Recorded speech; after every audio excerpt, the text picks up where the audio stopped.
This is just an excerpt from a full episode.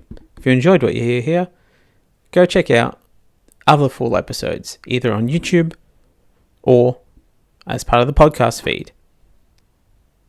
Enjoy!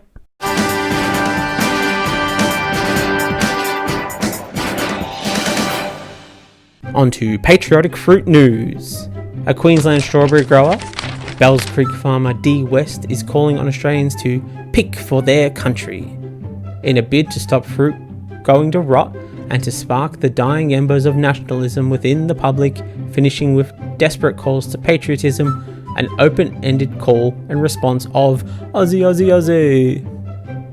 As is tradition, I have left the adequate space for you to fill the response as you see fit. Be sure to go to the Bearer of Weird News website to check your options.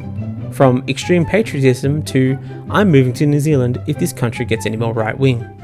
To make it sound more exciting, Australians are being urged to go backpacking in their own backyard, meaning that they will be encountering all of the usual pitfalls of backpacking: cramped shared accommodations, your bunkmates hooking up and having semi-muted sex in a bunk across from you, and then having a horrible breakup and struggling to avoid each other, dirty clothes, shared showers and toilets, limited access to sanitizer and hand soaps, which aren't great when you're off seeking yourself on a doomed venture to be better than your friends when you return, but certainly aren't acceptable during a global pandemic.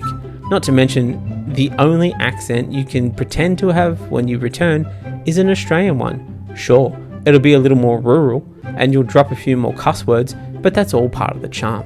Miss West said she was forced to abandon entire paddocks because she did not have enough workers to pick and pack produce. There was already a certain amount of people committed to be here for the season when this all unfolded.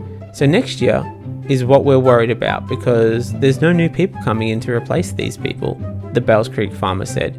Though, if the PM gets his way, the country will be open again by Christmas, ongoing pandemic be damned, so there should be plenty of opportunities to bring in workers, be they from other states or other countries. Miss West said that there was opportunities for young Australians to get out and learn about their own country, meet people and become more employable. You're just here for a brief time. You'll learn these great skills and then you'll take that experience and that improved person that you are to another job, and you'll get a great job, she said. I gotta be honest with you, these skills aren't exactly transferable. Have you ever tried to apply for a job with a different point of sale system? They get real iffy about your ability to adapt. This one particular job, IBM was asking for 12 years experience in Kubernetes, a program that they themselves designed and built only 6 years ago, literally making anyone who hasn't invented time travel unable to get the job. Not to mention that the two people I know personally who went fruit picking to gain their second year visas would not recommend it. They are very much against the whole experience. As much as I don't want to doubt the word of Miss West, just seems she has a vested interest in getting people to pick her fruit. She says, "We need you to get out there and have a go. And be a real Australian. Love your country and get out and help us pick some food." Putting Miss West in alignment with one Pauline Hanson on the matter. We've got to say to Australians, get up off your backsides, go and start doing the work. If you don't, I'm sorry, the taxpayers out there have no obligation to keep you in the lifestyle that you want to become accustomed to for the rest of your life. Which is generally not great. Here is Pauline Hanson as she claims to be friend of the working man. Here we see her supporting the working man by wielding her power over Parliament to possibly hold back superannuation rises for workers, attempting to get transgender children taken from their parents, charging taxpayers for a 3-day taxpayer-funded spending spree, refusing to support a raise to the regular job seeker payment and suggesting new recipients be kicked off after 2 years if they can't find a job, and blaming nose rings and tattoos for unemployment. With friends like these, who needs enemies?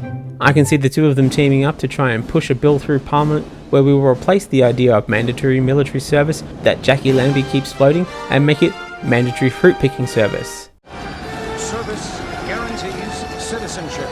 Especially if they want to keep this sweet, sweet JobKeeper lifestyle past that 2-year mark. Would you like to know more?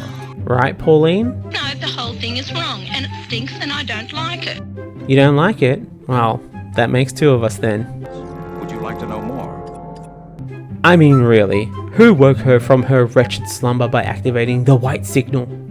She arose from her unholy slumber to claim that instead of bringing in workers from Vanuatu, we should be making unemployed Australians work the fields in order to earn their JobKeeper. You know, like indentured servants.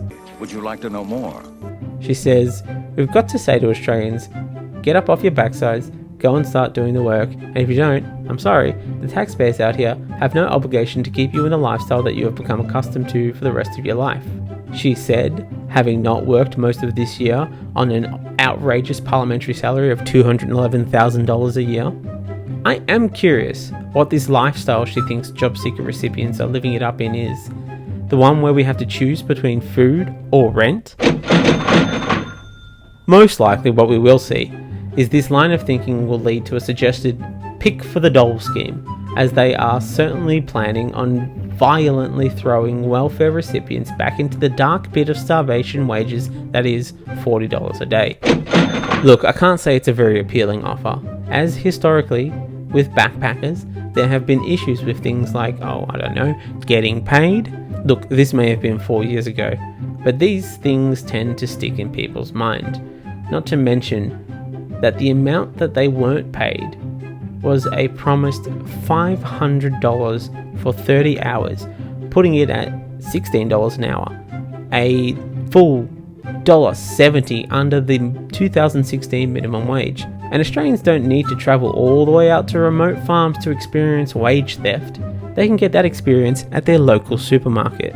Oh, and hey, will you look at this? Here in WA, they are offering $3,800 for people willing to go out and pick fruit. But you know what? At least they're offering extra cash. In the Northern Territory, all they are offering is less debt. This enterprising Northern Territory farmer is already making like Robin Williams and seizing the day. Oh, fruit picker, my fruit picker, suggesting students should get a HEX reduction for taking on the arduous task of picking our fruit and veg, which will inevitably make for an army of art students desperate to knock down the 130% HEX cost jump by getting it reduced by picking blueberries and then writing a series of dour monologues about it for the Fringe Festival. And you, loyal listeners, get to pick the name of that show from a list of pre-prepared plays depending on your taste in theatre. Here is the list. The Banana Monologues, Much Ado About Picking, The Berry Orchard, The Pygmalion, An Actor Prepares to Pick Fruit, The Taming of the Dewberries, Who's Afraid of Virginia Wolfberry, Waiting for Avocado, Uncle Banana, and Rosencrantz and Guildenstern are dead tired from picking fruit all day. Send your answers to the Northern Territory Government via shouting out your window at the vast emptiness of the void. A second proposal would see job seeker recipients be allowed to earn money from fruit picking without it impacting their job seeker payments. A proposal that sounds great on the surface, but according to seasoned backpacking fruit pickers, that shouldn't be very hard to achieve, with some backpackers receiving the kingly sum of $2.50 per hour for their backbreaking labour.